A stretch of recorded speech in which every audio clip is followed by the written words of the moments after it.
of attraction and creation, and we always begin everything at the Center for Spiritual Living with a spiritual mind treatment.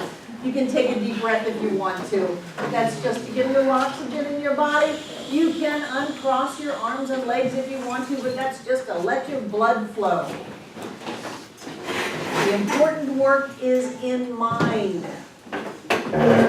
We set spiritual law in motion by knowing.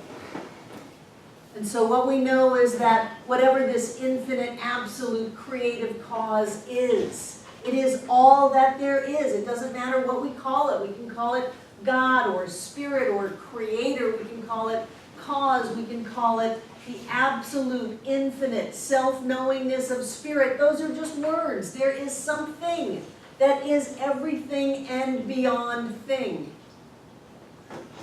Take a deep breath. Because that is what we are made out of. It is our very nature. It is the essence of who we are. And so what we know is that we are spiritual beings, living in a spiritual universe governed by spiritual law. We know that as we focus on something, we set that law in motion, commanding the creative power of all creation, the same power that created the heavens and the earth and the stars and the sky, the same power that created life itself. That is our power now. And so as we feel that connection, as we know who we truly are, we focus our attention on that which we choose to attract and create. So we focus our attention on an abundance of money, an abundance of time, an abundance of energy, an abundance of health, an abundance of laughter, an abundance of love, an abundance of joy. We know that whatever we focus on, we have in our lives, and so we focus clearly. I know for each and every one of us that we are guided by divine wisdom. We think thoughts that lift us. We think thoughts that lift everyone else around us. And we live that uplifted, enlightened life. That is our birthright. It is our divine inheritance, and we live it well, with heads held high and hearts open wide.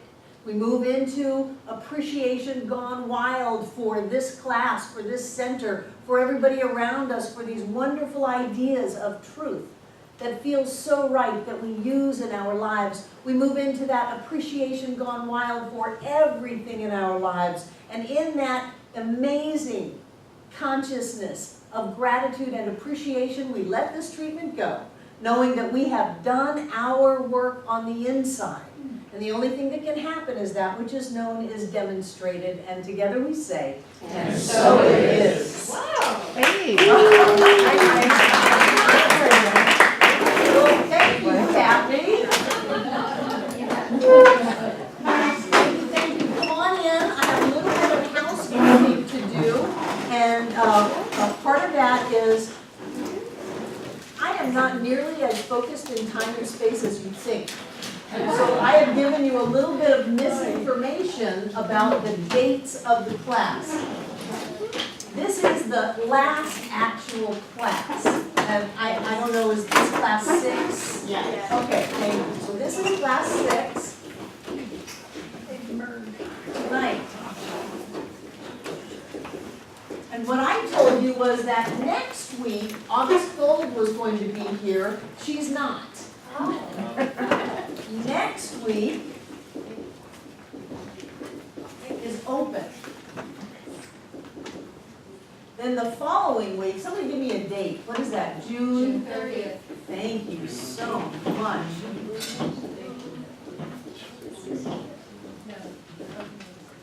And then July 6th. July 7th. 7th.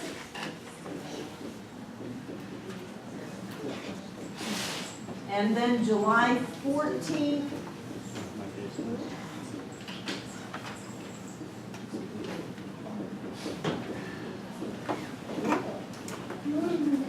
So that's really the schedule. August is going to be giving a workshop. It's not a class that is connected to anything else. I think she's going to do it on Napoleon Hill's Think and Grow Rich. which is also the text we're going to be using for our Summer Prosperity Series, which should be up on our website any day now after, I think it was 2 months of me working on it, cleaning it up, and getting it to where anybody in the entire world can download it as our gift. It should be up on the website as soon as Devon throws it up there and puts a link. So, tonight we're finishing up the law of attraction and creation. My question is, do you want something set up for next week? Do you want to watch What the Bleep? Do you want to see a movie? Do you want to have some kind of an open discussion? Or are you content with the class schedule just going dark for a week? Yeah. Take a break. Take a break. Take a break. Take a break. Take a break. Okay. And then you can come or not to August Gold's as your choice, but how many of you were here the last time she did a workshop? What'd you think of it? Great. Awesome. Fantastic, awesome, great. She really is a gift. She had a really big work in Manhattan and has kind of pulled back from that, lives in Connecticut now, and seems to have taken a shining to Asheville. So if she's willing to come, we're willing to have her. Check. I know nothing of August Gold. Could you give me a quick thumbnail? No, come. If you want to know her, then I'm just giving you her bio, is flat. If you want to know about her, come and experience her. So, right, and I don't want to explain. So how many of you have been to a fire walk at the Center for Spiritual Living? Throw out some words.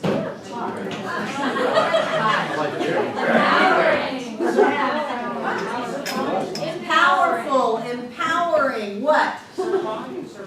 Surprising. Surprising, yes. You are beautiful walking across those coals.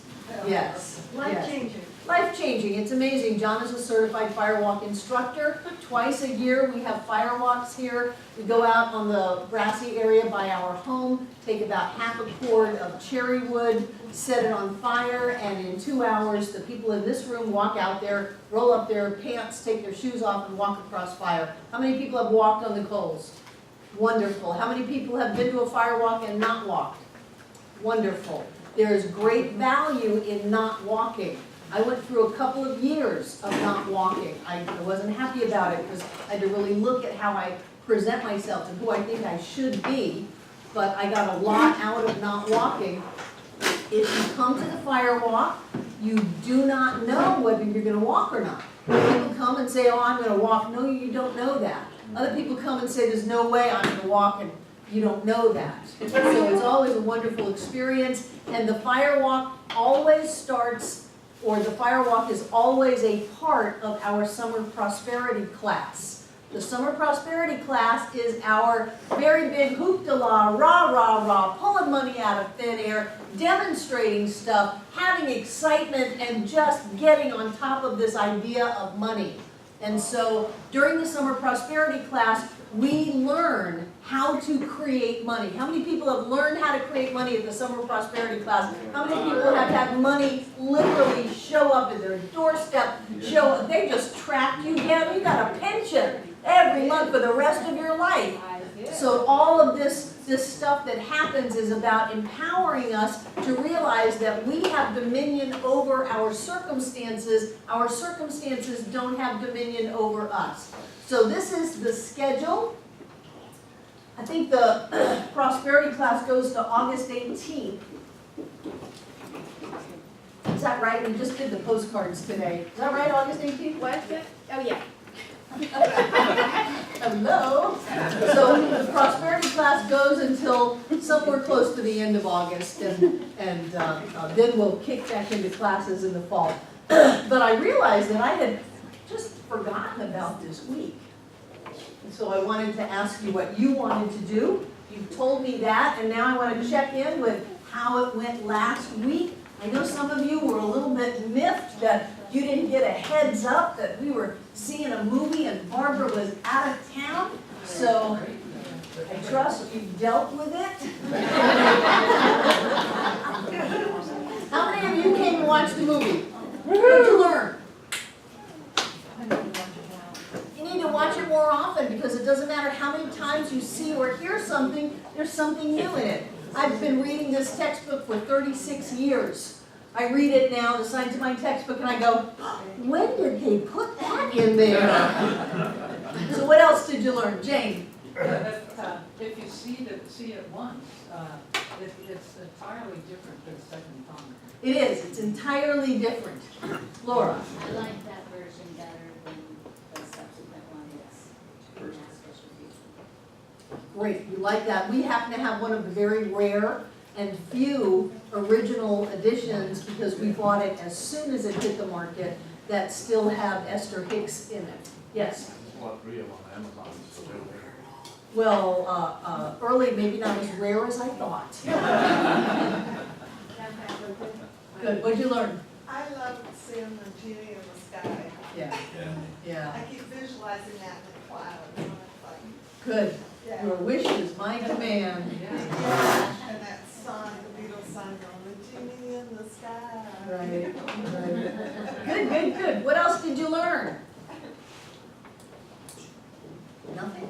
It just reinforces everything That's in the second. that we already know, but we need to have that reinforcement. Good, good. I've watched that movie dozens of times, and I'll put it on in the background at my home and just have it running in the background, and it's wonderful. I love it. The movie's called The Secret. Were you here last week? No. Oh. It's a great movie, and evidently you can get the original one on Amazon.com with Esther Hicks. The other one with Lisa Nichols is the more common mass distributed one. So great, I knew I wasn't going to be here, and honestly I intentionally misled you just to be upfront, because sometimes when I say I'm not going to be here, people don't come. And I felt it was worth your while to come and watch the movie. I think the movie on The Secret is a valuable reinforcement or mind blower, eye opener, whatever, to be able to get different viewpoints on how this law of attraction works. Anybody else want to say anything? Yes, Patty. One more thing. The first time I saw this movie, I didn't know any of the people in it, including Esther. And now I know everybody, and I've seen them, and I know what their work is. And that was helpful to know Who they are. who they are. Yes, yes, yes, yes. And understand what I was actually watching. Good, good, good, good. Yes. Lisa. I had to go back at least 10 years. Yes, Lisa. Well, the week before, sometime I had been listening to Abraham in my car, and Jerry was talking about the early video. And I was thinking to myself, wouldn't it be nice to be able to see that again? And I came and there it was. You created a own powerful being. Good for you. Who else had their hand up? Jackie. What I've learned from the past year about the law and the references to the law in the movie came together for me now, where it never did before, and I've seen it a lot. Good, good, good, good, good. Somebody had their hand up over here. Jane. I like it, but if we want to get that version, what do? We just call? Talk to David. Huh? David will hook you up. Oh, okay. Yeah. I should have bought more copies.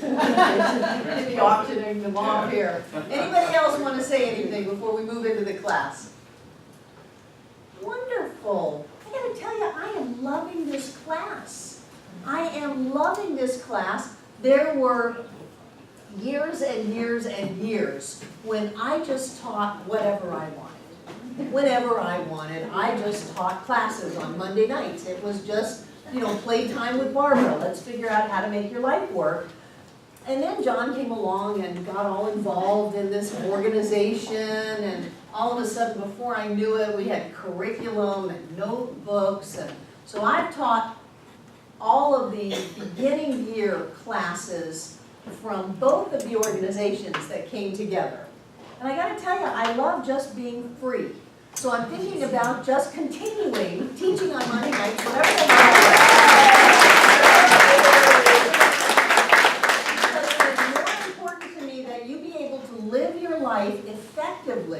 than it is that you read a certain reading or do a certain amount of homework. I want you to be able to reach out into thin air and grab whatever you need. I want you to be able to say, even though they're telling me it might be this, I know I'm perfectly healthy. I want you to awaken in the morning with great joy and to live your life as these amazing beings that you are, and that's the most important thing to me.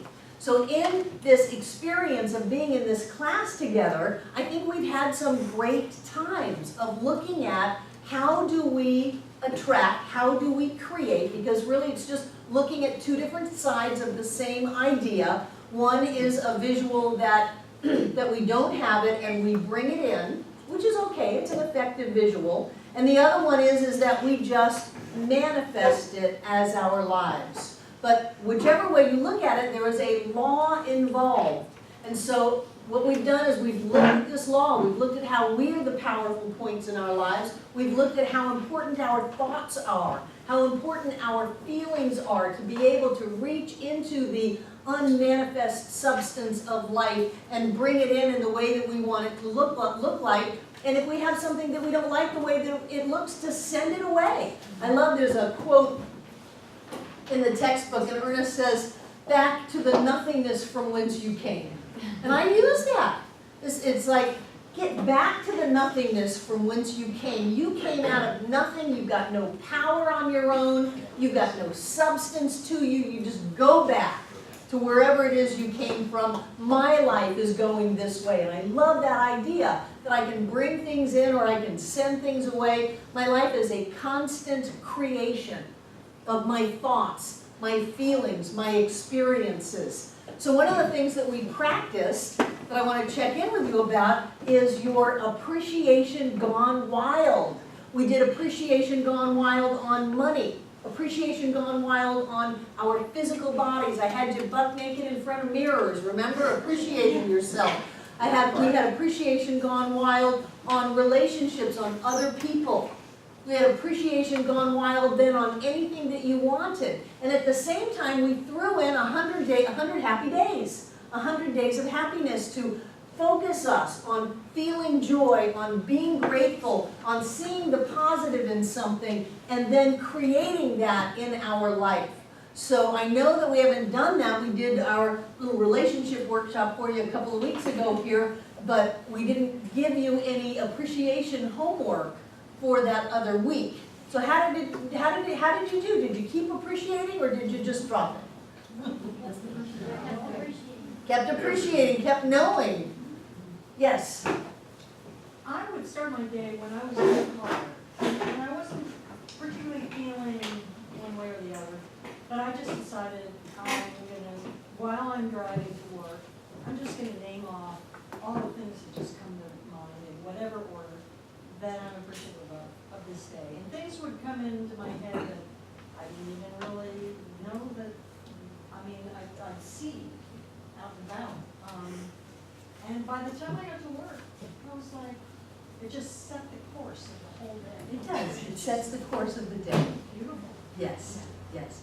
David? Barbara, I had a lot of money go out of my account since I started this class, and I kept appreciating it. My car, I brought it in, I had the oil changed and the latch fixed, and ended up I needed a new air conditioning compressor, needed brakes, no rotors, and I was grateful. I just said, well, I'm grateful that I have a safe car now. And then I went to the dentist, and I was just going to have a checkup, and I had 3 cavities, and he found another one while I was filling another cavity. I blamed it on the chocolate. But I said, go ahead, fill in that other cavity while he had time. He filled that in. My mouth was sore for a week, but I was grateful, and I just kept, because I know how, it's like a wave. It sucks all the water up, and then it throws the wave back. Right. So it keeps replenishing itself. So, and then I had, a lot of expenses that I paid out on my lawnmowers and getting all my equipment fixed. So everything's fixed. Yay! Yay! So Isn't it wonderful that you've got plenty of money to pay for whatever you need to pay for? Yes. Yeah. Yes. Yes. yes, I do. Yes. we're not digging a hole in the sand and saying just don't have anything happen. What we're doing is we're establishing dominion over the circumstances in our life to where we get to have our lives be the way that we want them to be. So your lawn mowers need fixing, you need brakes, whatever it is, you've got more than enough to do whatever it is you choose to do. And sometimes we have a little subconscious resistance. Oh no, what happened if we have a dentist bill? Oh no, what happens if we need a new compressor? Oh no, what about this? And it's our job to keep taking those ideas that come from fear of lack, fear of limited amount, and we're gonna run out and say, no, I live in an abundant universe. I'm not only okay with this, I'm happy about it. Yay, you found my brakes need to be replaced. Way to go, mechanic. What a great mechanic you are. Be grateful for that. And as you establish gratitude and live in more than enough, you create more than enough in your life. Very good exercise. Yes, Barbara and then Jane. I was out of town last week on Monday, and I was supposed to have a training today and tomorrow in Black Mountain, and I hadn't heard from the woman, and I had a feeling she might not be doing it, because it was kind of on the edge anyway. And in the meantime, I got an offer for another training for today in Charlotte, and so before I refused that training, I emailed this other woman again, and she responded right away. Sure enough, she was canceling because they're doing the training where they're moving to. And I just paid attention that my clear feeling was relief, and I thought, okay, this is downstream that I'm not doing this training. And I just said, I am bigger than any conditions, I am bigger than any conditions, I have plenty of money. And I not only got the training that came in that Monday, that same day, but when I was doing the training Tuesday, I got 2 more trainings coming. Right. This or something better. And I'll get back to you, Jane. In this idea of the law of attraction where you're vibrating at a certain level, if you're vibrating here, you're going to attract things coming to you there. However, if you get grateful and happy, you're going to be up here. So these things are going to vanish because you are no longer a vibrational match. You don't match them anymore. So what do? If you look at that and go, oh, all is lost, then boom, you're down here and you still got nothing.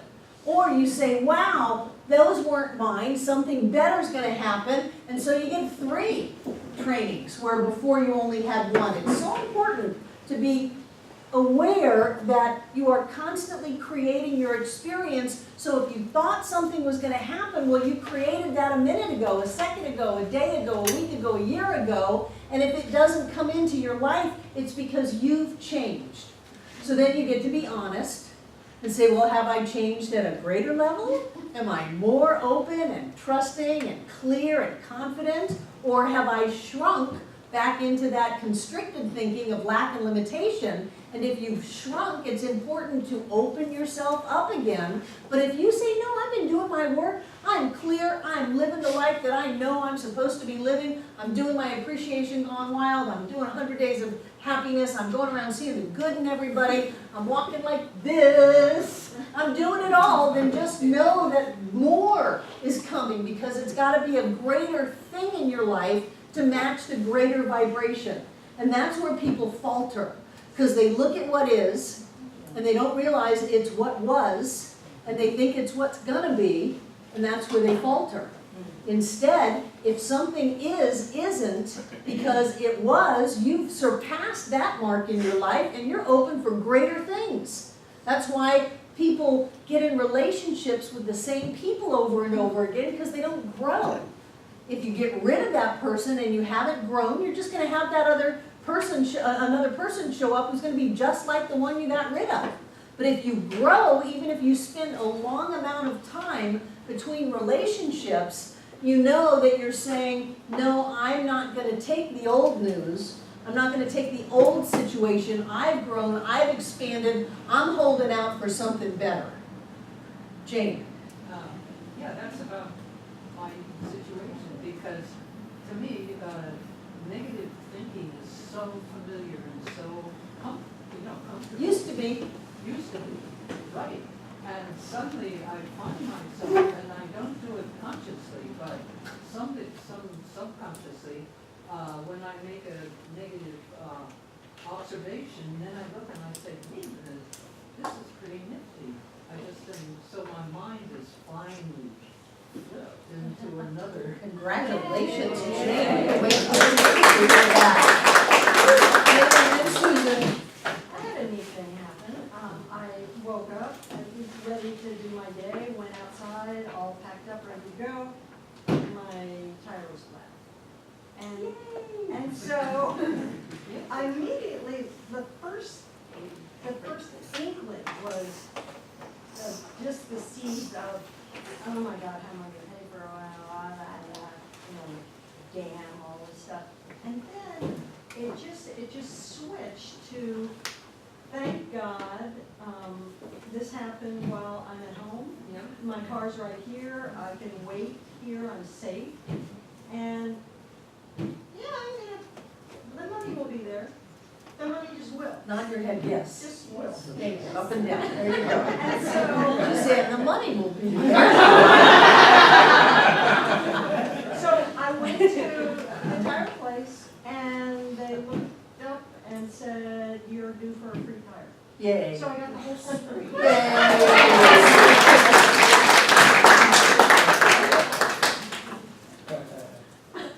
Susan, thank you. I've had a space in my house that I've been thinking about renting for a really long time, maybe a year and a half. But I never did anything about it. I talked about it and ruminated about it. That was helpful, wasn't it? Ruminating. And it was prepared, my sons came and they helped me and everything was ready. So, I got that I was going to do this. I placed an ad in Craigslist. The next day, I came for my birthday treatment here at the center. And the day after that, so it happened in Craigslist, calls came in, but they just weren't right. The day after that, a friend that I have for 40 years who now lives in Wilmington called me up and said, by the way, do you still have that space available? And I said, funny you should ask me that. I just placed the ad yesterday. She said, do you remember my friend so-and-so? And I said, yeah, you were roommates when we met 40-something years ago. She said, well, she's in California, her husband left her, she has this inkling she wants to live in Asheville. So that was Saturday. Friday was the treatment, Saturday that phone call came.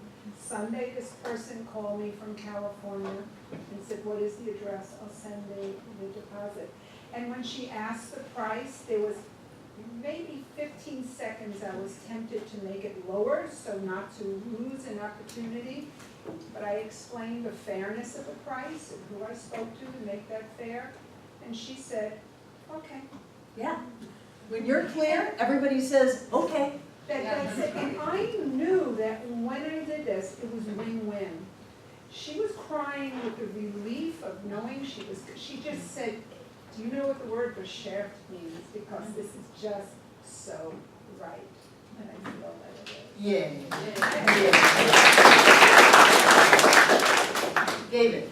I had an interesting experience. I continued working with the appreciation relationships. Lucky And, you. you know, it's working out pretty good. This can always be better, isn't it? I'm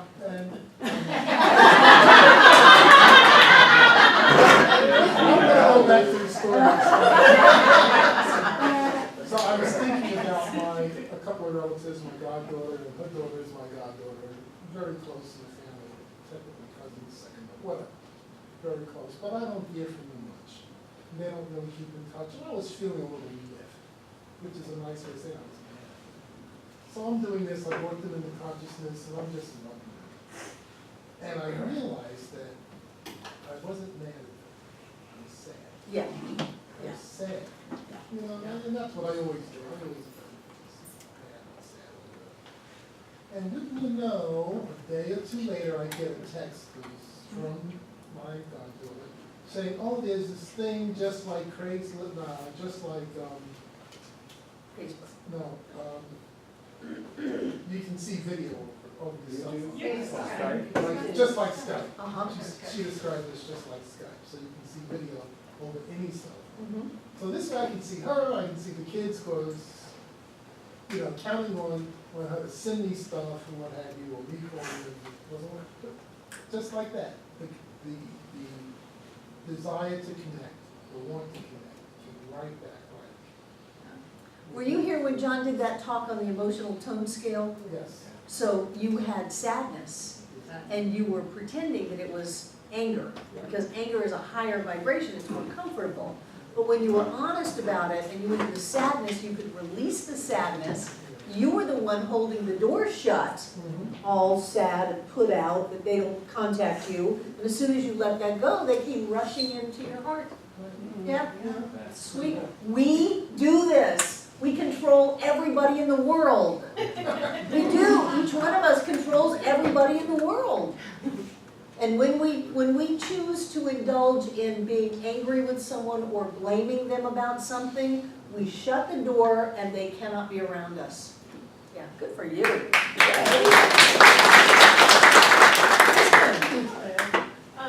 So I moved here back to Black Mountain, and I've been moving my way west because I've always wanted to live in West Asheville. Was kind of looking for a place but not really, and then got a text message from my roommate that she wanted me out, just done out of the blue. And I did the something wonderful is about to happen because I really did want to move.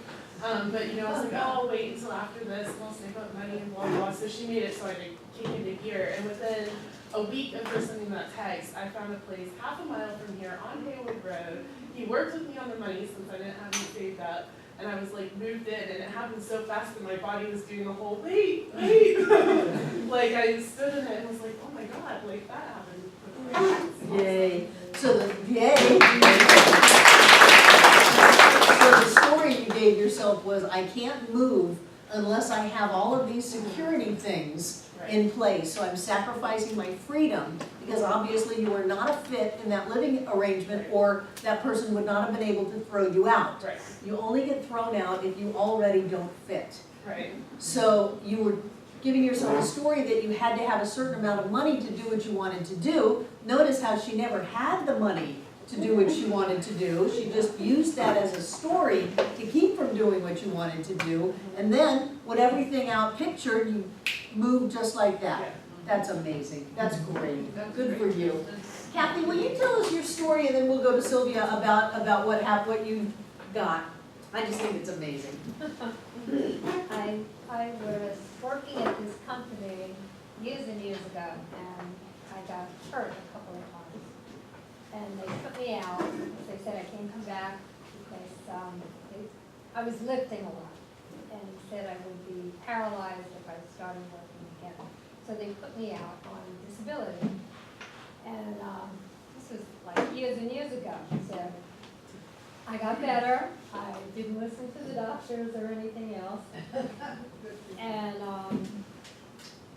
I was really in bad shape with money and everything because I moved here, I gave up my other job and all this garbage. So last Friday, I got a letter in the mail saying this company that I worked for 30 years ago is giving me a pension the rest of my life.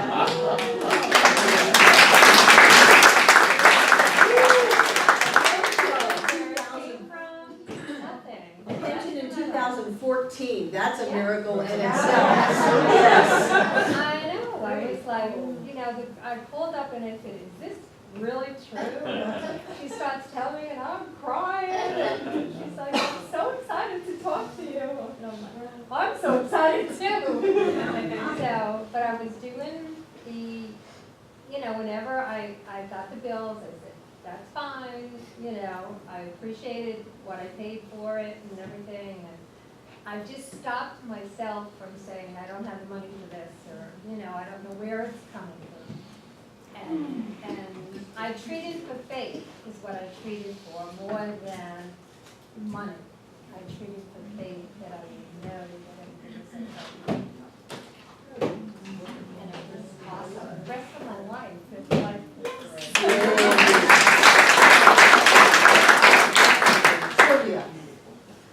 well, I was really working on watching my thoughts and seeing how I have thoughts that I felt like blocked good for coming to me. So I got a call from a close friend, and she wanted me to look at a piece of real estate for her. And she's always looking at real estate, so I just had this different feeling from the beginning about this one. So I went out immediately, and it was only like a little over a mile from where I'm living. And it was this great house. And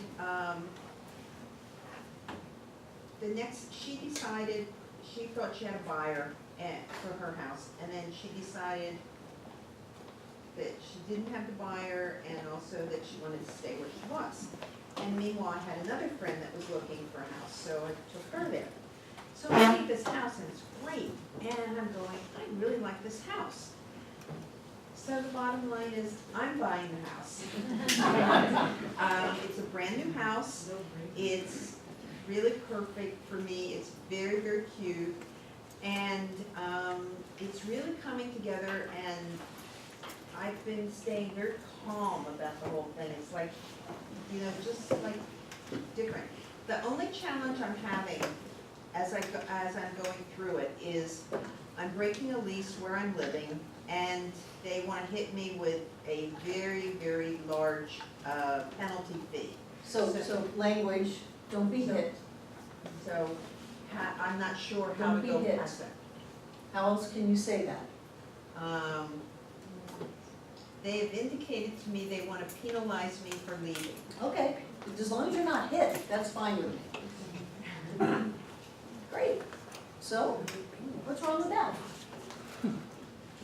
I don't think I should have to pay it. Why? It's not, because they already have another tenant. Oh, the injustice of it all. My guess is that if you move into that victim mentality that says they are doing me wrong, it will cost you way more than it would ever cost you to pay them the money for breaking the lease that you signed. Victim mentality is poison. It is poison to the spiritual person, because you are creating so much that if you feel like, well, they have no right to penalize me, they already have someone else to move in, and I know that I broke my word, think about this, I know that I broke my contract, but really I shouldn't have to be paying any money because, well, money is a limited concept to begin with, and so if I give them that, I could have had it for this, and I'm buying and I'm moving, so this shouldn't happen. That's very dangerous. What's a reframe that you can do for that?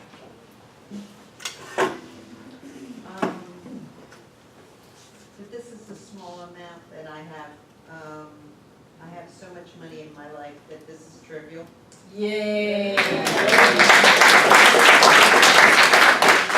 Whether you pay it or not, whether something happens that changes that or not, it doesn't matter, because you have more than enough to do whatever you want to do, and you take responsibility for what your choices are. You could stay where you are until you finish out the contract, or you can break the contract and pay the penalty. So what?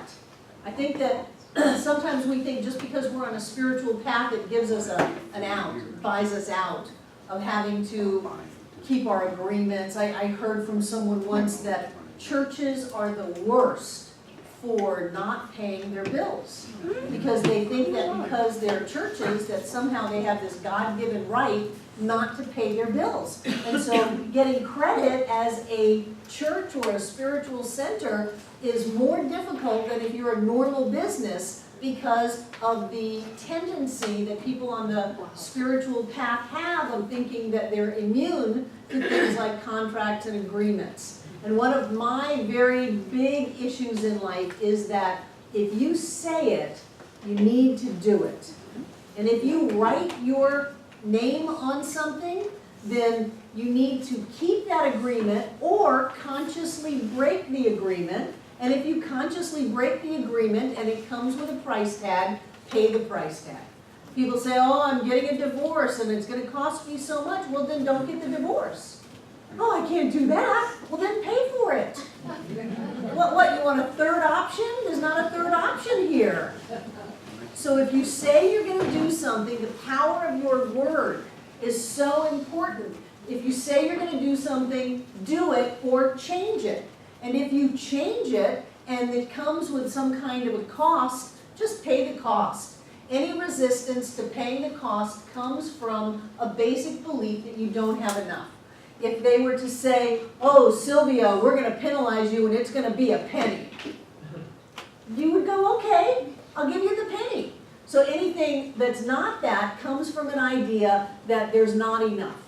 Anytime you break your word, you are putting a ripple in the force of your creative power. When you got clear that you were sad, not angry, and you were not going to be sad, you were going to hold them in love, they came running to you. When you have rippled energy, your demonstrations either go really slow, they don't happen, or something else happens. Something that is a demonstration of the rippledness.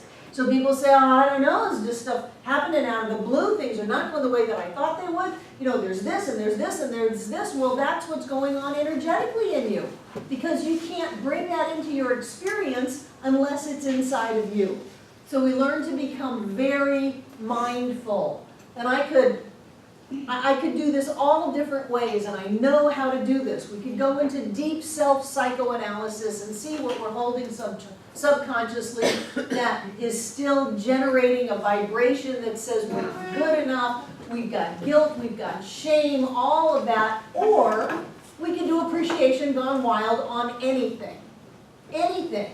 And we'll experience the creation and the attraction of that higher vibration, in my opinion, much faster than if we wallowed around down here trying to figure out what's wrong with us. Let me just tell you, there's stuff wrong with you. You're perfect, whole, and complete, but you're screwed up. So what? Really, I never marvel at how screwed up we are. I always marvel at how sane we are given what we've gone through. Each and every one of us has gone through hell and back. And so we've got some scars, so what? There was a post on Facebook by someone that I know who said, what do you do when it's Father's Day and your father was a monster? Get over it. That's what you do. Get over it. You get over it because your only other choice is to live in a world of monsters. So everybody's got their monsters. I've had people that I've worked with that were beaten with chains. I had one woman that I worked with that in third grade, her entire third grade, she was locked in the broom closet by her third grade teacher, let out to eat lunch, and then locked up again. That was third grade. You know, nobody's story surprises me anymore. So, yes, there's something wrong with you. And if you want to go pay somebody, they will find it, and they will have you journal on it, and they will have you talk about it, and look at your dreams and all of that. And that's all well and good if you want to go down that road, or you can just get over it and say, I'm going to be a powerful, creative, spiritual being and live the God life I was always meant to live no matter what, and I'm not going to let any of this old stuff stop me. And if I start to create something from the past, that I think the past is now going to be my future, I can look at that and go, no, no, no, no, you've got no foothold in me. I'm in gratitude, I'm in joy, I'm having a happy day, I'm having the best day ever, my life is amazing, and by the time you're done with that, that creation that you thought was coming is gone, and you're living the good life again. But it's up to you to be able to have the strength within yourself to not get sucked in. Don't get sucked in, no matter how dramatic it is. No matter who won the NBA playoffs, don't get sucked in. Whether it's a flat tire or whether it's a bounce check or whatever it is, don't get sucked in. Because you do have an extraordinary, complex, subconscious mind that will take you down. Because it has in the past, it knows your buttons, it knows what to do, and if you start going there, it will grab you and take you.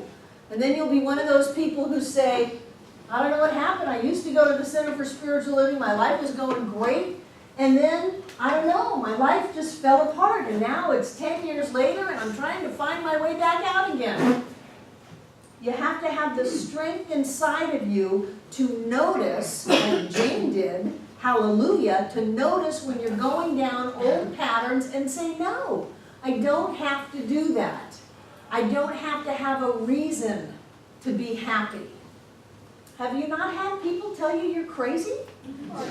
Yes, yes, they love to do that. Really what they're saying is, you scare the pants off of me, and I would feel much more comfortable if everybody around me was depressed and quiet and predictable, but not you. You're bouncing off the walls, singing songs and being happy, and I don't know what to do, so I'm going to make you wrong, which is what people typically do. And if you get hooked into that, if you allow that to trigger you off, then all of those very complicated subconscious psychodramas and psychodynamics that really are exquisitely orchestrated to keep you down, they will come up. And it will seem very normal because you're used to those feelings. Remember in the beginning of the class, I said how you have to get used to feeling good. And it's not common for everybody. I think I mentioned that book.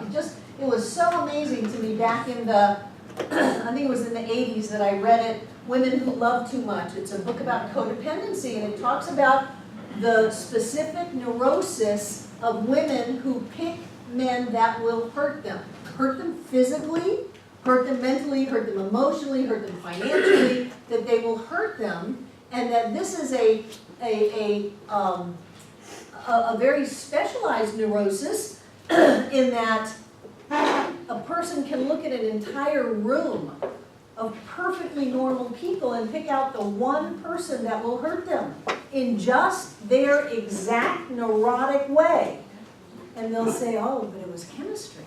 Our eyes met across the room, and it was like electricity moved back and forth, and I just knew they were the one to hurt me.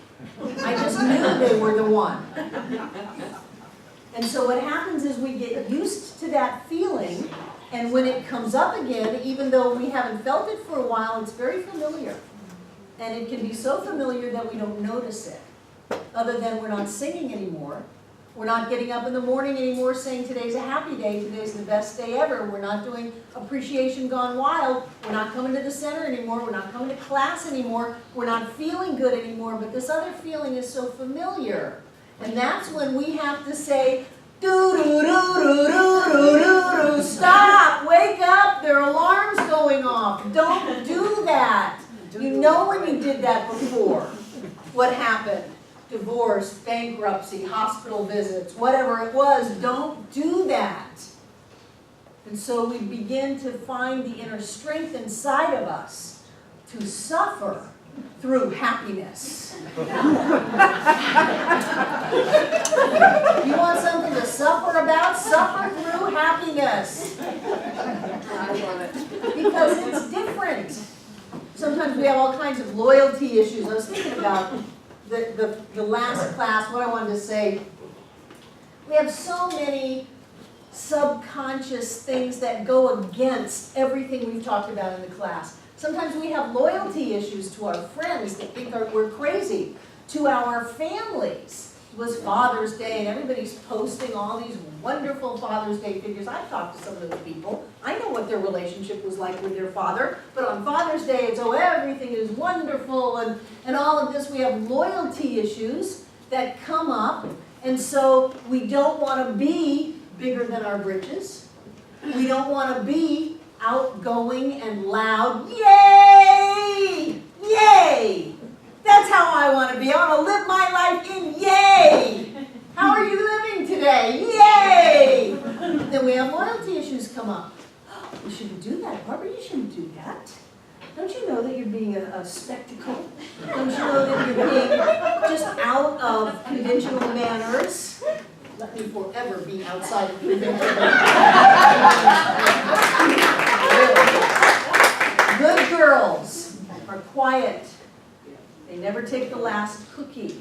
You know how many cartons of milk have rotted in a refrigerator because nobody wanted to empty the carton? Good boys don't cry. They're not honest about what they're feeling.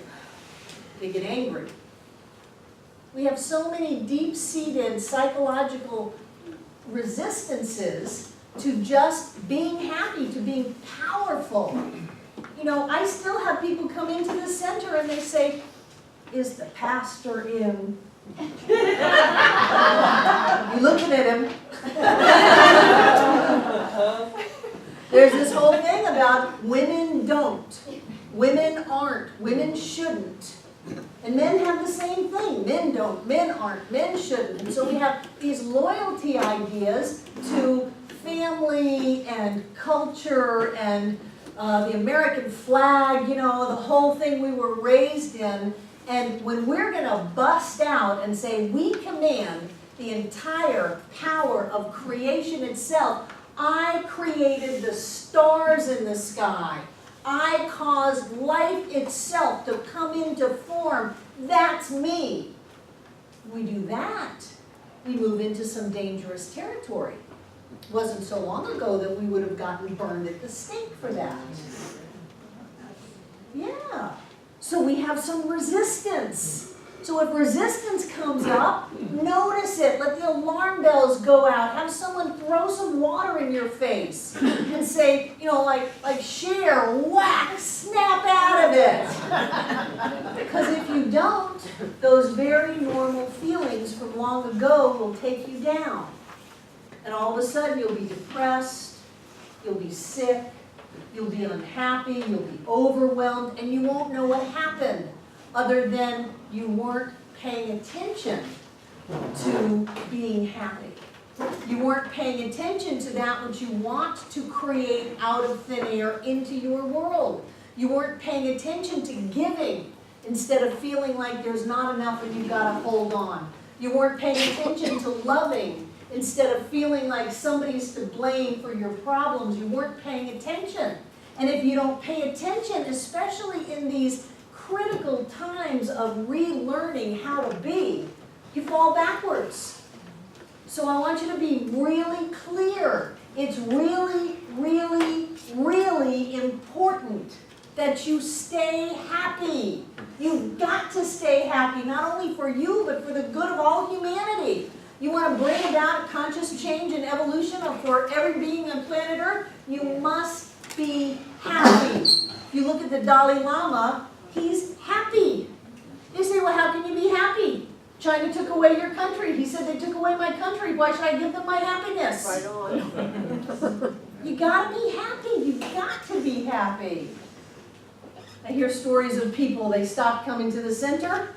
All of a sudden they're in the hospital, all of a sudden they're on meds, all of a sudden they're depressed. Well, they're on meds and depressed and in the hospital because they stopped coming, because they stopped getting reminded that life is simply a vibrational reflection of what we hold inside of ourselves. And that if things start, I thought I was brilliant yesterday. This whole idea, I mean, it was just an explosion in my head. This whole idea that we create something and then it can only be if it's inside of us. Right? Yeah. So we create an opportunity to grow, whether it's a divorce or a bankruptcy or a flat tire or whatever. We create an opportunity to grow. It's a reflection of where we already are. We're already handling that, or we couldn't have created it. And then we take that experience and we shrink way down and we say, oh, this is so overwhelming. Well, I created it. I created it to lift me up, not to put me down. I created it because I already have within myself whatever I need to move through that, and only good can come from this. There's going to be something better. There's going to be 3 coaching experiences instead of 1. But we look at that and we shrink. And we shrink out of our fear, and we shrink because we're used to it. How many times have we sat in the corner, physically or metaphorically, and pulled back from our lives and said, I just can't do it? And I wonder for myself where I would be today, because I think I'm in pretty good shape today. Where would I be today if I had started this from the beginning? If I had stopped shrinking from my own self-created growth experiences, which simply by their very creation had me in them, meaning that I had everything that I needed because I was already there, and instead of shrinking from it, I'd just bust through and grow through it. It's like the track runner. You know, I'm going to run track, I'm going to go out and run track, and you go run track. Ready, set, go. Oh, I don't know, this is pretty much. That's a long way, you know, and gosh, somebody put hurdles in the middle. Well, why'd you go on the track if you weren't going to run? So why'd you show up in life if you weren't going to live? And if not now, when? Yeah, oh, that was good, wasn't it? Write that down. Why'd you show up in life if you weren't willing to live?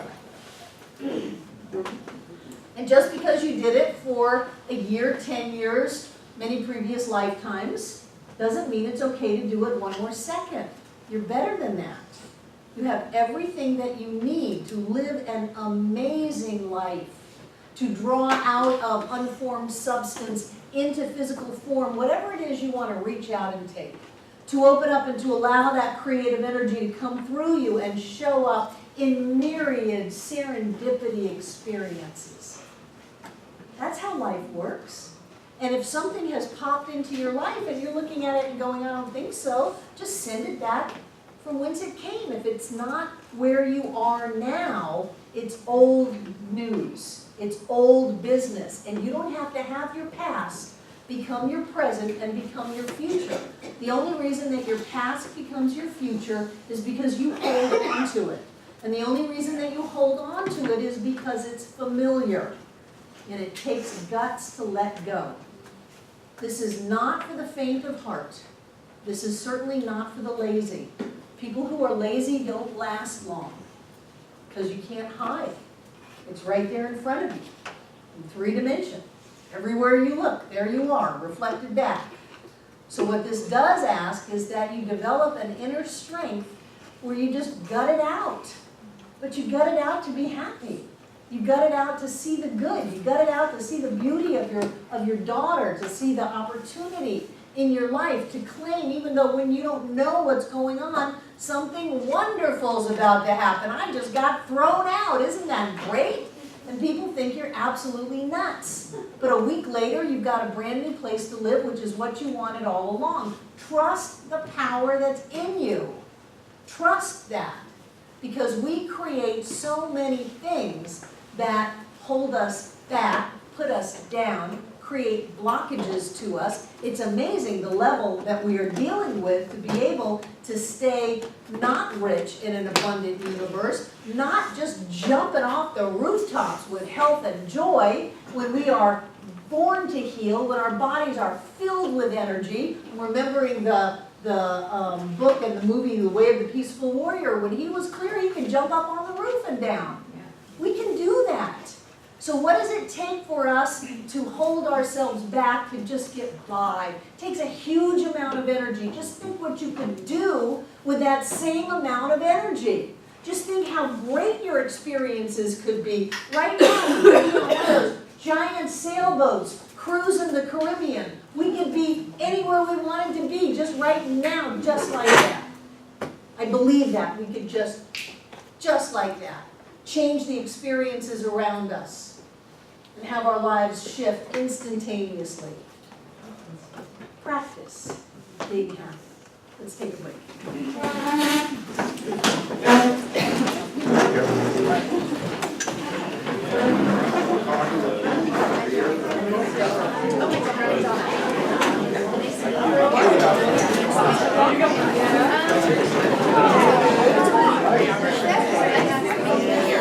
For people that we will never meet to get a sense that today is the best day ever. And now there's even a hashtag movement, hashtag best day ever.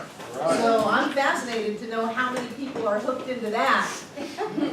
We change the world with our thought.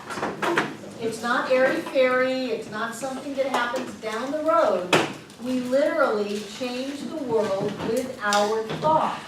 And the more that we accept that the world is changed with our thought, the more we change the world with our thought. When we look at someone and we see something that we're going to be grateful for, instead of, like Barbara, you were telling me, somebody pulling into the lane in front of you and almost running you off the road, instead of reacting in anger, when you can look at that and go, gosh, I've done that, I hope you're okay, I'm so grateful that I'm safe, boy, you know, I'm just grateful.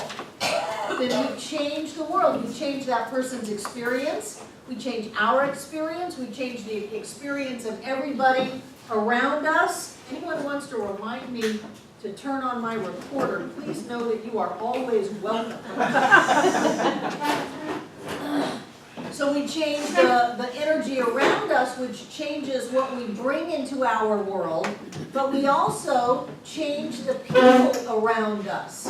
That's why in the last class we were doing gorilla goodness and unexpected pleasure, I don't know, whatever it was called. What was it? Oh, random acts of kindness,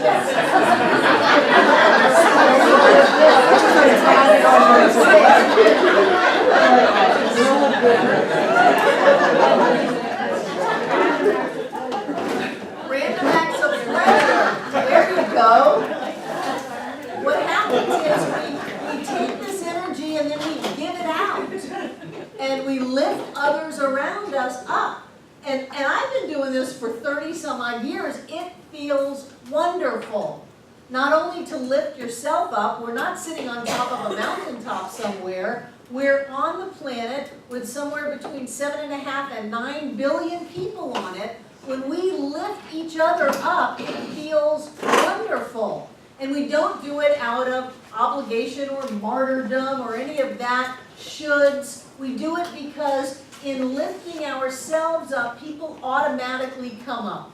It's like you can't light a light in the darkness and not light the people around you. It's impossible. You can't say, get away from my light. I'm going to hold on to it. You can't do that. And so when we are in our joy, when we're seeing the best in people, when we're reacting with, oh boy, instead of oh shit, then something wonderful is about to happen, then that energy brings other people up. And I know that those of us in this kind of a movement have a deep desire to change the experience of life for around us, for far away, for what we think is happening far away, for whatever. We have a higher calling within us than just creating money and t-shirts and cars and stuff like that.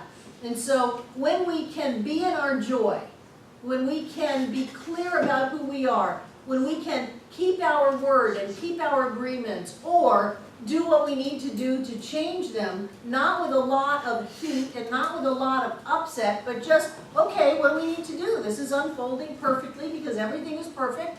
All is well. Where are we going now? If we didn't go down that road, where are we going now? Because we're going to go in our joy, then it changes people around us. And I think that that's a really important thing to keep in mind, that this is not just all about me, although it's all about me. It's all about me, but you are me. There you go. Think about it. It's all about you, but everyone in this room is you. So how can you heal and grow without everyone else healing and growing? How can you prosper and thrive without everyone else prospering and thriving? It must be so. So when you're suffering through happiness, and when you're pulling yourself out of the abyss just by sheer pleasure, I don't care what kind of pleasure. If you want it to be hedonistic pleasure, I don't care what kind of pleasure it is. Chocolate milkshake pleasure, look at the butterfly pleasure, anything that's going to change your energy and change your vibration and change your state, then that's what's going to affect the people in your world. You know how it works the other way around. Somebody gets crabby and everybody's bummed out. Don't be that person. Don't be that person. That's not your job. Your job is not to drag people down. It's to lift yourself up and lift other people up. I don't know if you're familiar with it, but there's a book on our website, both a wonderful audio recording by Barbara Waterhouse, and also a free download book by, the book is Wallace Wattles, The Science of Getting Rich, and he said that the only way you will be truly rich is if you throw down ladders upon which others can rise. And if you try to get rich by pushing everybody else down and keeping them down, You will never be rich. You may have money, but you will never be rich. And the only way to be truly rich is to get rich in such a way as you lift others up. And I thought, gosh, that just nails it. That the only way for us to be fulfilled, the only way for us to be in our joy, truly, is if everyone around us has an opportunity to be in their joy. And then one of the great things about the law of attraction is if you're vibrating at this really wonderful place and someone else doesn't want to go there with you, they have to go away. So when people come up to me and say, my partner doesn't want to be with me anymore, I go, great. Great, because they are old news. They are an old vibration, and you have moved into a new vibration. That's why in psychology they say that if one part of a couple goes into therapy and the other one doesn't, there is a 9 out of 10 percentage chance that the couple will break up. Because one person grows and the other one doesn't. And so if you expand in your level of joy and happiness and freedom and t-shirts, you know, whatever it is, then you give everybody else around you an opportunity to come with you. And if they don't want to, don't worry, they'll have to go. Do you remember that part in the movie where the guy was a comedian and he said that everybody in his office would, they would put stuff on his seat and make fun of him and knock his groceries out and all of that, and then he changed because he was vibrating at that level. And if you see the world is out to get you, I guarantee you the world will be out to get you. There are plenty of people and experiences at that level that will be attracted to you.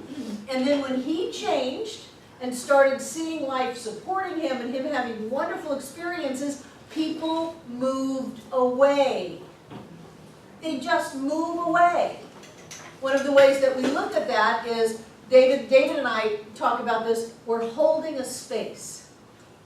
Right now we're holding a space for a guitar player in the music program. If you're a guitar player and a good one, see David, and we'll look at maybe having you play music. But we're holding a space. We're vibrating where that empty guitar place is at such a level as to already say, wow, that's great music. That's a wonderful guitar player. This is a wonderful experience. And then whoever that guitar player is that matches that vibration, they just come right in, and then before you know it, they're going to be standing there playing. And singing. And singing.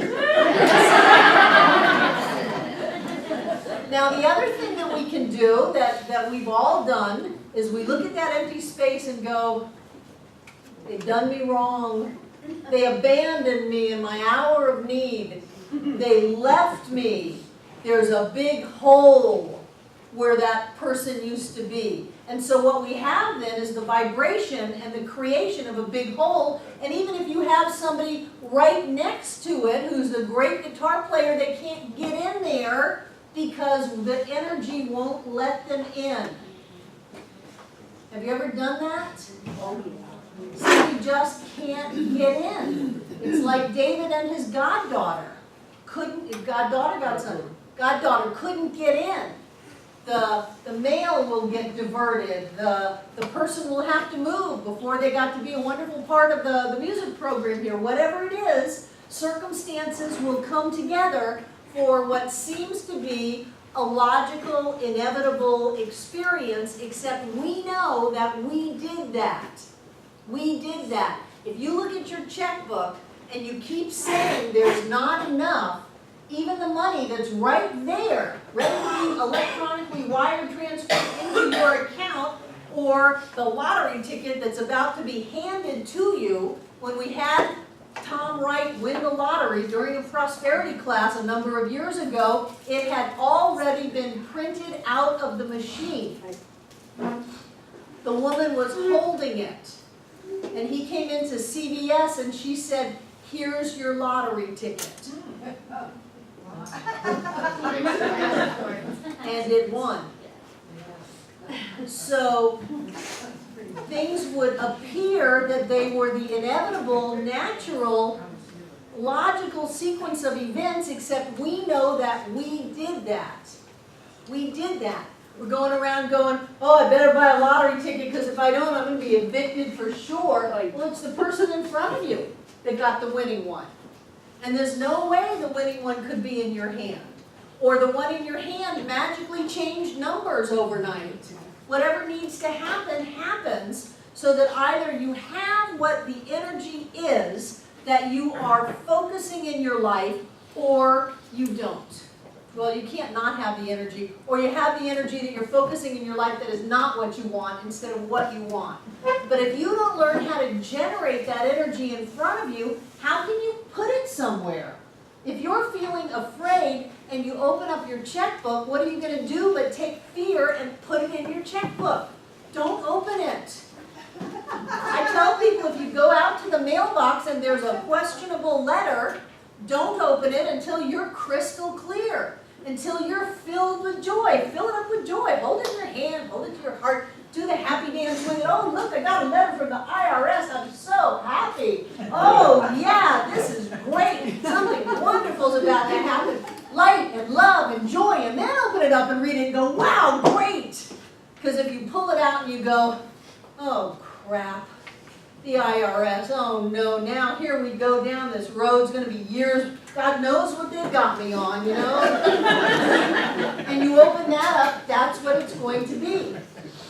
Whatever it is you generate inside of yourself and put it in your life, that's what you get from life.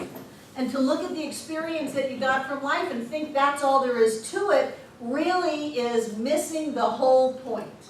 The whole point, whole, W-H-O-L-E, is that you did that and gave yourself what you got.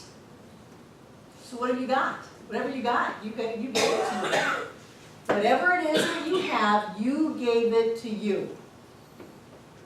And there are many ways to shift that.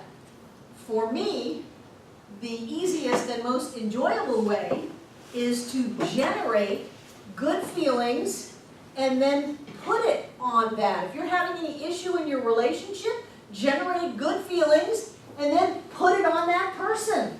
And then experience them as that wonderful feeling. And before you know it, they will turn into that. Or you can do just the opposite. You can criticize someone, you can blame them. You can look at them as the problem in your life, and they will be that for you. In spades. Yeah.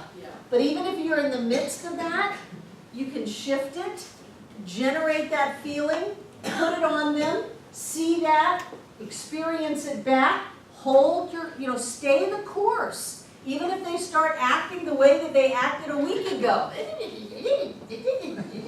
Stay the course. It's your job to rise up. Stay the course, and they will either come with you or they will leave. Either one works. Mandy. What do you mean when you say generate that feeling and put it on them? The put it on them part is the part I don't get. I love you so much. I just was so impressed with you, how you went down to see your dad even when you thought you weren't going to be able to see him. And I love what you're doing to your hair. I love that summer dress. And I love the way that you're with your dog. I just love all the love that you have. I love that about you, Mandy. That's putting it on you. Okay. Yeah. Again, it's No, good to know. Was that uncomfortable? Huh? Was that uncomfortable? Yeah.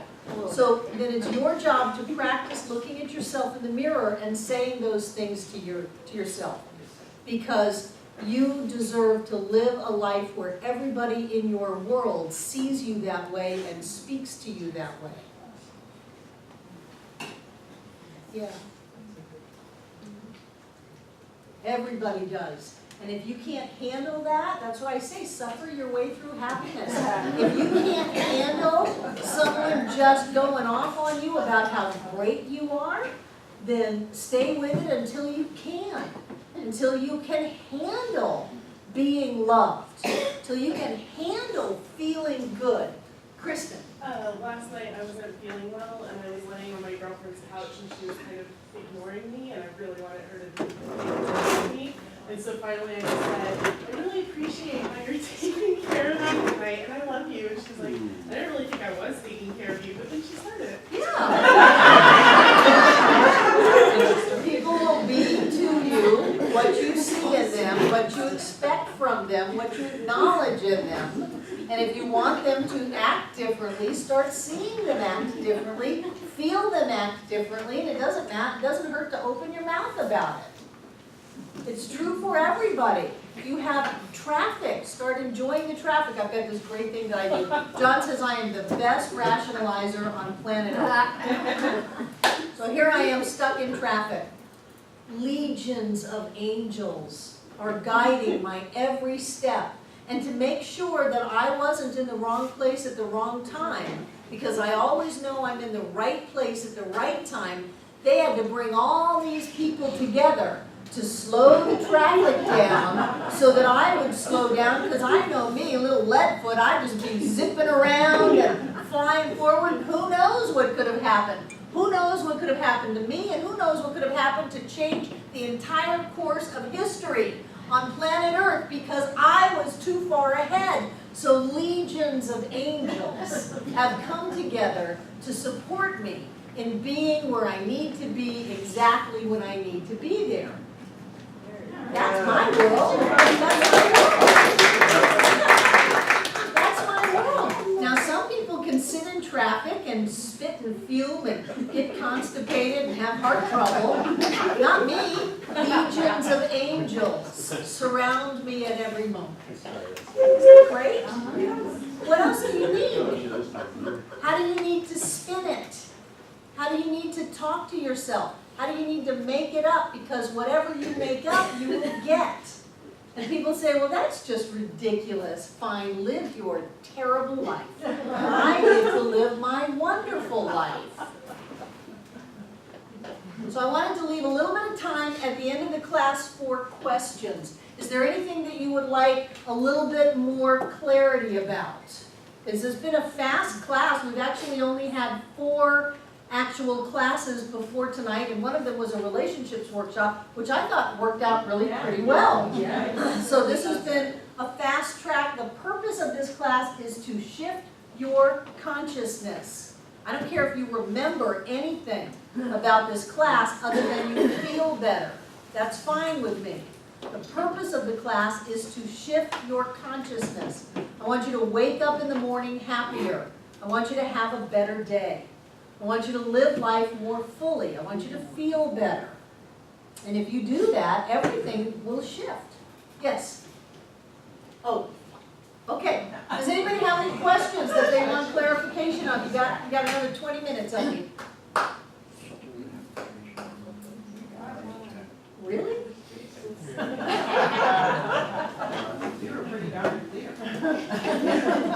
I know this stuff. I know how to manifest. I've been working on this for 36 years.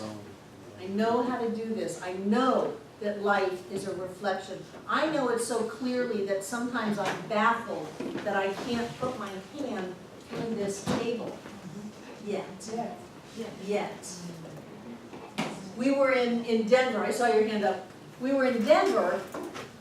I was leaving. We were in a Homewood suite. We were in the living room by the door, a little kitchen, and we were walking out the door. John was taking me to catch my flight back, and for some reason, he needed a bag for something.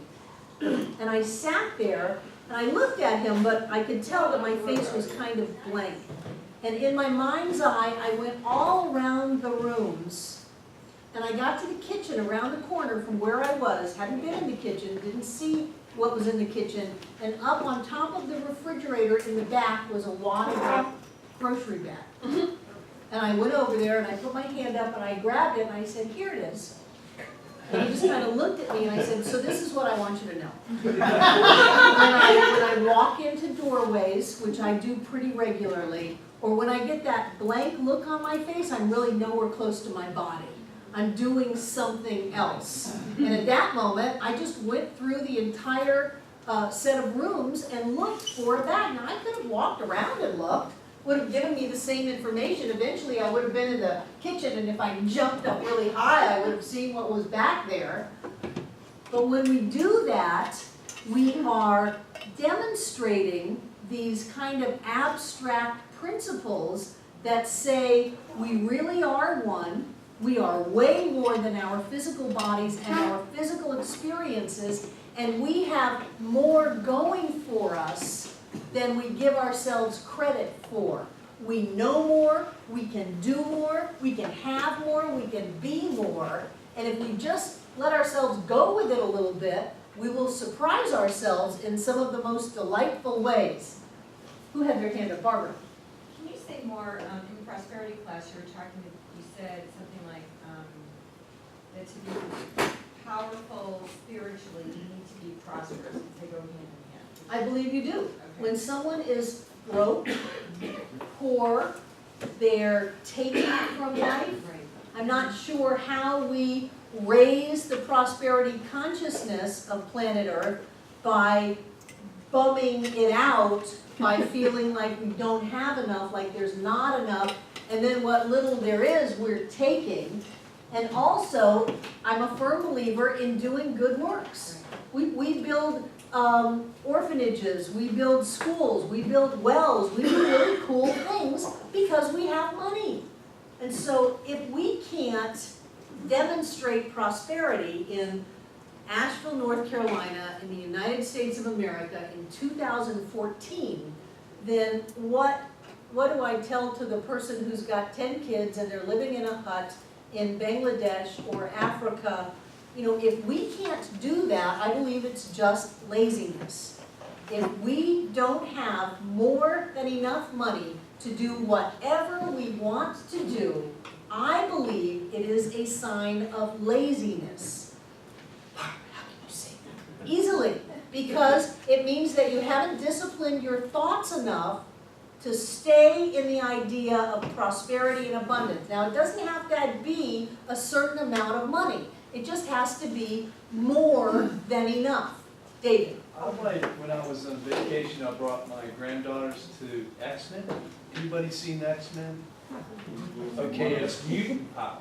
Okay, and these guys each had special gifts. They could fly. One had psychic abilities. The other had ability to twist metal, and they could do what it wanted to do.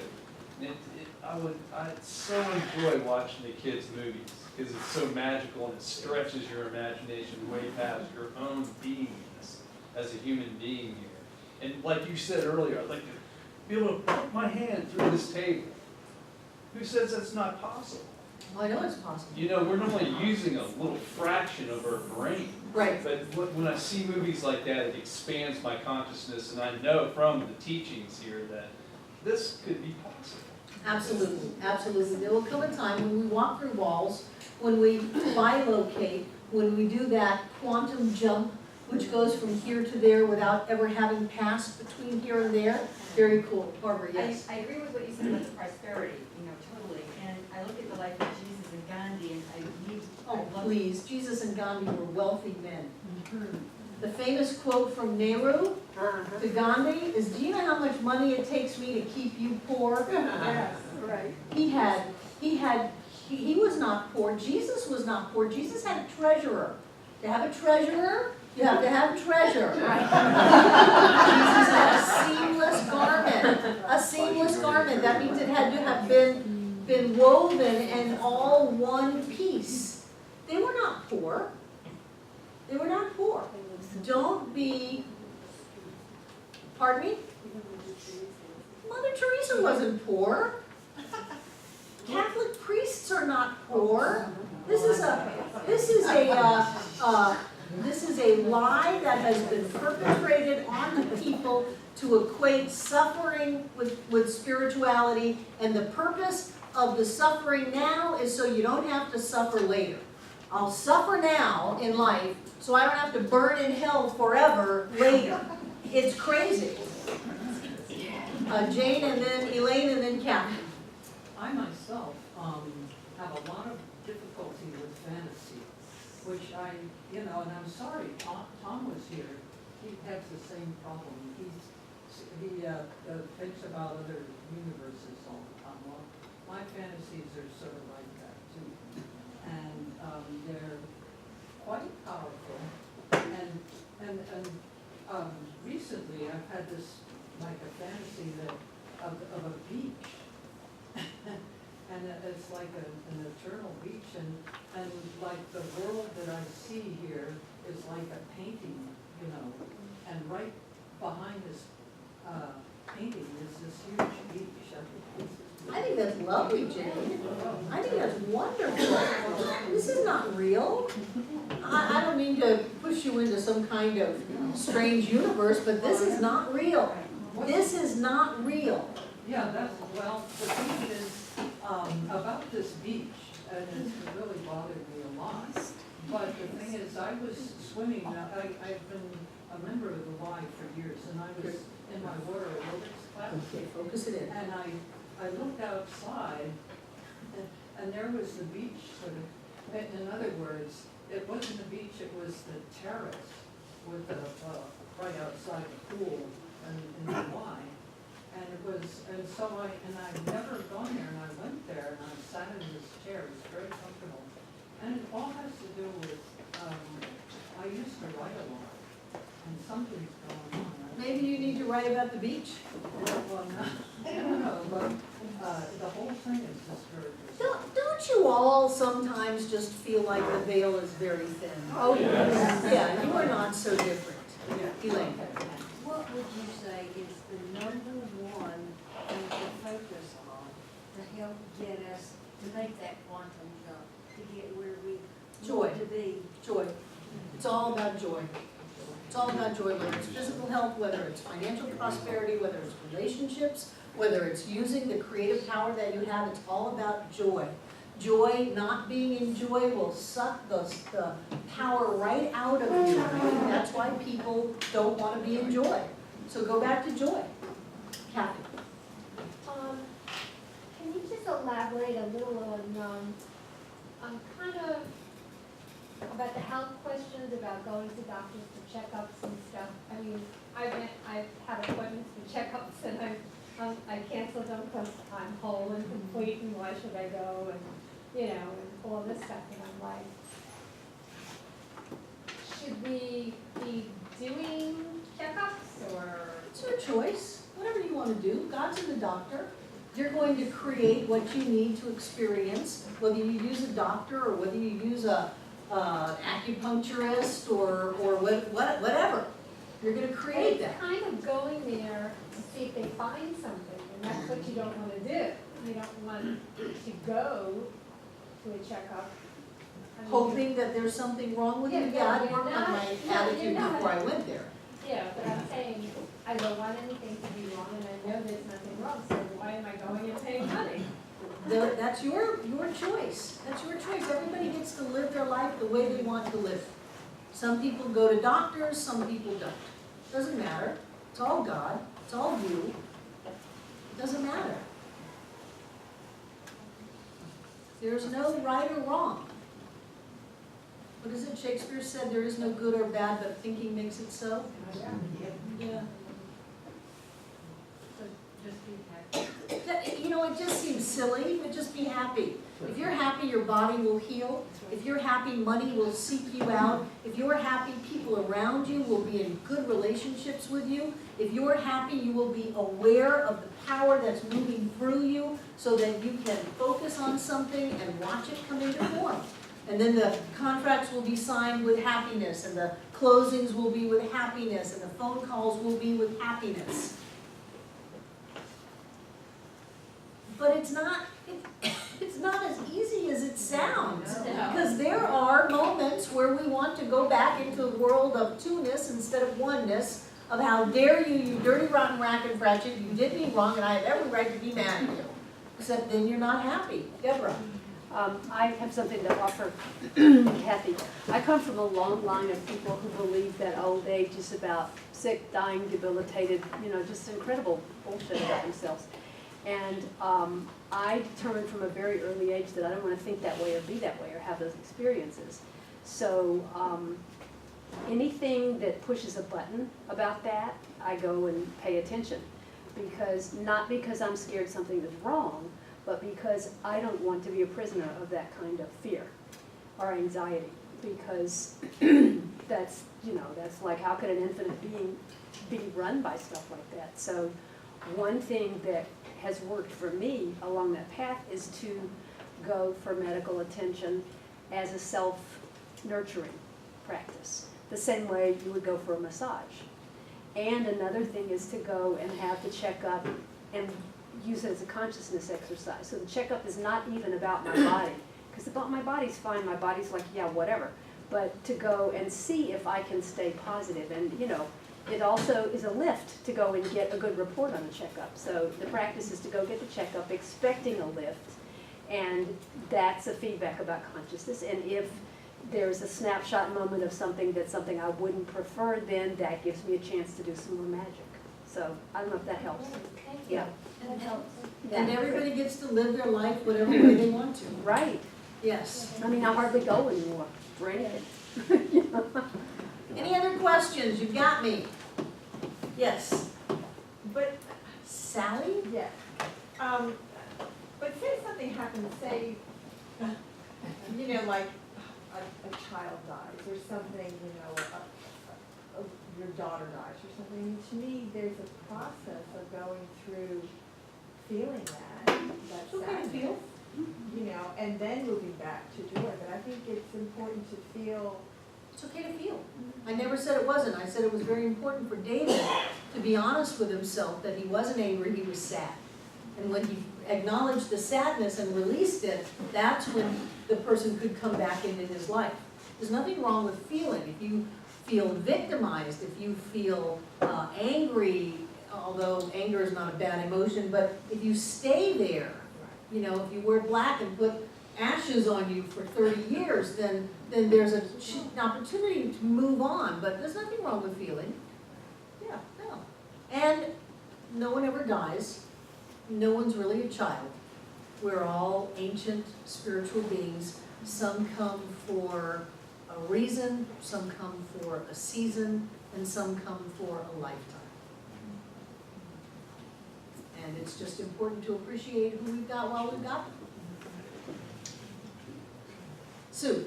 I think, for me, it is important to acknowledge and recognize feelings, even though there's a difference between experiencing the feelings and not being the feelings. Like, when I know who I am, a child of life, whose natural birthright is to be a joyous person. But there are experiences in my life, and some of them will have me experience sadness, maybe empathy for the poor person who, I Don't lay poor on them. the person who, I don't know what other words to use. Well, just don't call someone poor. That's all. That's a treatment for them. And there's nothing wrong with feelings. Okay. Feel your feelings. Yeah. Know that the feelings don't own you, they don't run you, they're not who you are. You have feelings, but you are not your feelings. Feel feelings, and the question is always, is this working? Yeah. How's it working for you? Well, this is, that's my point. Mm-hmm. Because, I've seen people pretend feeling what they're feeling and the effect that has on them, it's constant. So once you're in a place of recognizing who you are and knowing who you inherently are, the feelings will not control you. Right. Because they're If not I hit my thumb with a hammer, I'm gonna yell. I'm gonna yell, and I'm gonna have some feelings about that, but my job is to come back to alignment with the truth of who I am, which is a being of joy, creating my reality, alive and well on planet Earth, as quickly as possible.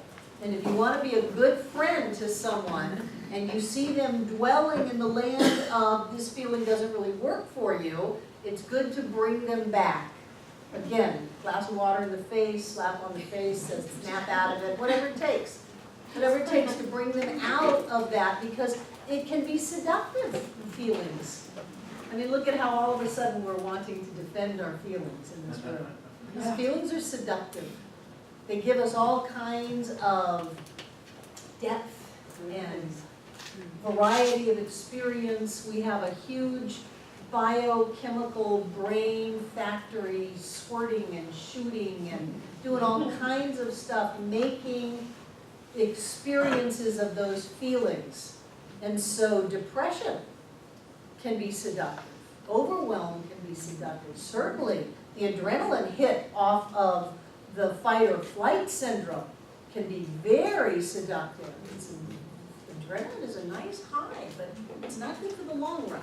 Were you done? Not exactly. Because you didn't look like you were No, done. no, no. Yeah, so okay, so, Jesus, I know, was not poor and so on. So what happens for me, I have, really strong empathy. I mean, I will have to really fight taking on what's not mine, somebody else's, sadness, tragedy, whatever. And I know that about myself, and I recognize that. So it's not exactly a question, and I don't, hope this isn't challenging or anything, but there are people in the world that, I don't want to go through the Holocaust thing and why did that happen, and I feel almost arrogant saying, well, this woman with her children in this hut that is crying because they're dying of starvation and so on and so on. I mean, just get with it, lady, you know what I'm saying? Well, I don't It's get what I'm arrogant. saying, just get with it. And why people live and die or come into this world and go out of this world is their business, not ours. Anything that we do is going to be projection. And whatever we project is going to be from if it's not a projection of joy and power, wow, look at all those people, how powerful they were. They harnessed the force of goodness in the world. And all they did was go walk into an oven and get burned up. Wow, and then before you know it, you've got countries coming together saying we will not allow this quote-unquote evil, that's what he was called, to have, to take over the world. We will stop that and we will do whatever it takes, including going onto the beaches in Normandy and being gunned down by the thousands. We will stand up for that. And I'm going, wow, what a powerful statement those people made by agreeing at some level to experience what we've called the Holocaust. That's the way I see them. And because I truly believe, has nothing to do with science of mind, but I truly believe that we reincarnate, my guess is that they reincarnated into something that was pretty cool. Not that there are brownie points for a bad lifetime. It's like the thing, this was something that I was honestly questioning early on in my ministry when the famines were happening in Africa. And it was the very first time that we came together and made that album, dating me, U.S. We Are the World. We Are the World, but it was USA for, there was a phrase for it. And I remember Life magazine, little boy, bloated stomach, fly on the eyeball. And I said, oh, that's just too much. How can you just put that in my face, a fly on the eyeball? Not only is he dying, but there's a fly on his eyeball. And I thought, wow, and I sat with that picture for a long time. And I connected with what I perceived to be the spirit of that being and how they came in. And I can imagine it, and I'm not trivializing, but I can imagine a number of very wizened souls gathering together and saying, the earth is too separate. And it's going to be the young ones. It's going to be the teenagers and the young adults that are going to come together with their open heart. So let's jump into physical form. We won't be there very long, a year, 2 years, 3 years max. And we'll all go together and we'll starve in Africa. And we will bring about a shift in consciousness that says we are one. Who's in? And I can imagine these souls going, I want to go. I want to go incarnate at that point of the world, knowing that a famine is coming and have us all die of starvation to bring about a point that says we are one. So that's how I see people like that. Whether it's the person walking in front of the bullet or the person pulling the trigger, I see them all the same. Because if I don't see them the same, then I have given up what I believe, which is that we are powerful, creative, spiritual beings manifesting our realities, and our job is to see as God sees, to love as God loves, and to live as God lives.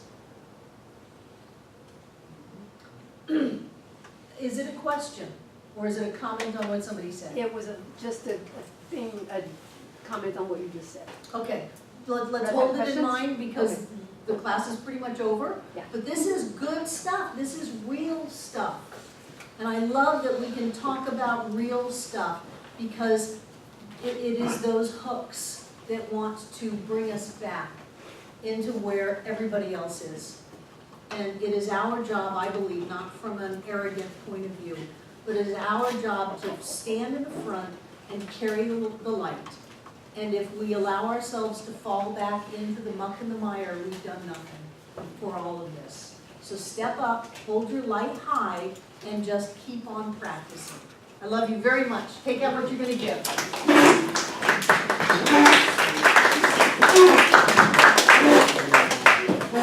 Hold it in your hand.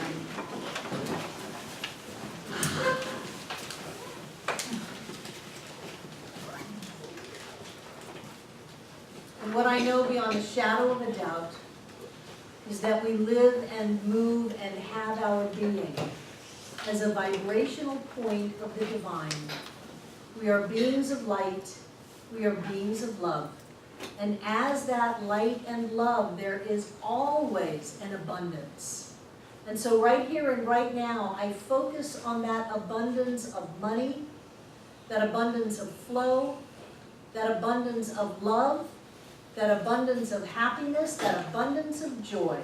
I know that we stand as if in a waterfall of a never-ending flow of joy. And as such, our lives are great. Unexpected surprises happen. Things turn out for the best.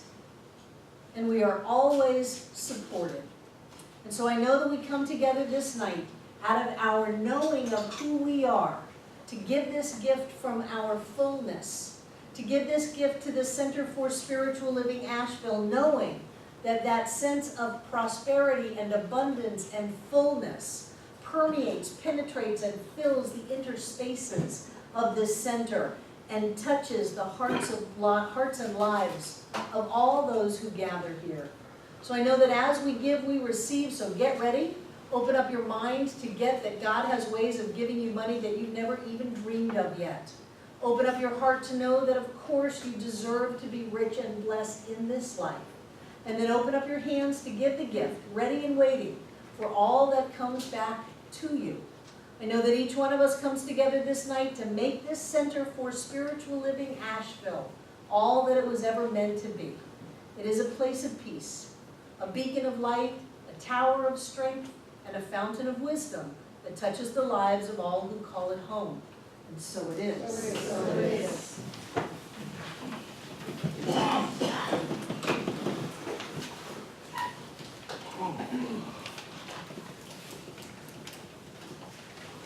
Breathe it in, there's gold dust in the air. Breathe it in, there's joy. Right here and right now, bodies are healed. Relationships come back together. And love is the order of the day. Breathe it in. It's right here. Not only is it around us, but it's in us. It is us. Breathe it in. Take what is yours.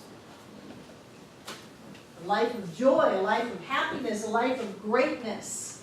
We stand spiritually straight and tall in that light of love, knowing who we are. Of course we are blessed. Of course our lives are blessed. And of course that blessing goes on forever. Blessing every one of us here tonight, everyone who has ever been here, and everyone yet to come. And so it is.